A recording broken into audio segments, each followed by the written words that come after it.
The Trump administration expanded its trademark steel and aluminum tariffs to cover certain imported nails, staples, electrical wires and some downstream parts that go into automobiles and tractors, among other products. The decision comes almost 2 years after the administration implemented tariffs on imports of foreign raw steel and aluminum that President Donald Trump said threatened the viability of the domestic industries and therefore threatened U.S. national security.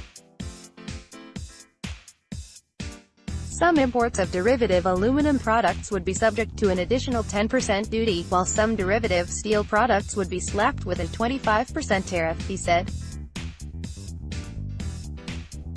Argentina, Australia, Canada and Mexico were exempted from the additional aluminum tariffs.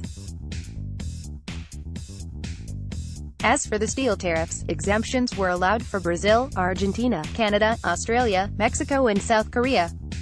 While imports of aluminum and steel have declined since the Trump administration imposed levies, some derivative products have significantly increased since the imposition of the tariffs and quotas, according to Trump's proclamation.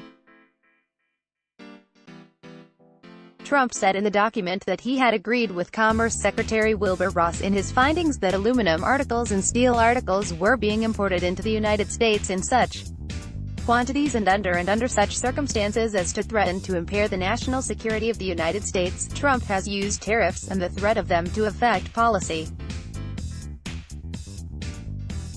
Earlier this week, at the World Economic Forum in Davos, Switzerland, warned European leaders of new penalties if they were not willing to compromise on a trade deal before the U.S.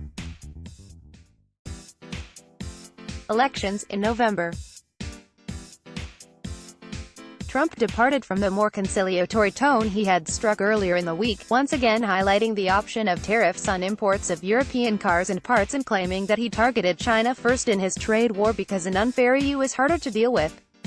They have trade barriers where you can't trade, they have tariffs all over the place, they make it impossible, Trump said Wednesday. They are frankly more difficult to do business with than China, and last month Trump reinstated tariffs on aluminum and steel from Argentina and Brazil, nations that he criticized for cheapening their currencies to the detriment of U.S.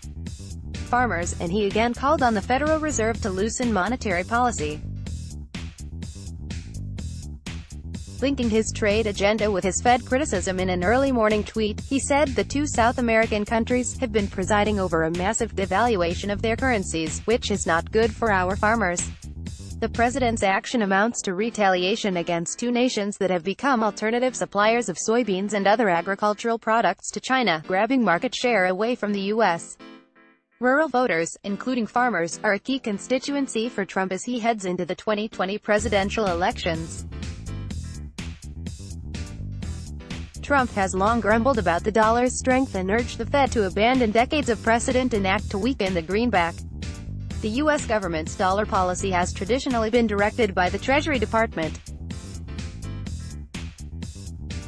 That has prompted fears that the U.S. could lead the world into an era of weaponized monetary policy. Topics. Let's block ads. Why?